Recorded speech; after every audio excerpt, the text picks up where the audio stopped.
The living room was where all our ancestors' photographs and wooden nameplates were. We only displayed them in my great-grandmother's living room because she was the head of the family. Wooden nameplates acted as a miniature headstone.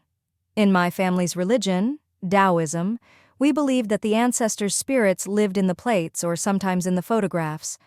The purpose of the A4-sized portrait was for the family to look at or to pay their respects to their deceased loved ones.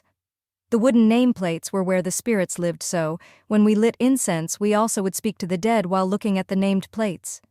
And when the smoke traveled higher and disappeared in the air, we interpreted it as the spirits had heard our words. Once or twice I used my fingers to point at the person in the photos. I was stopped immediately as it was seen to be very offensive and disrespectful to the dead, and I could be punished by the spirits.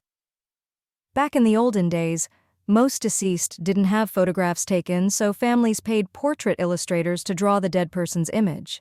Sometimes they had to draw the person's face immediately after they had died. Sometimes I wondered how they drew the dead person's eyes open, as they had never seen them open before.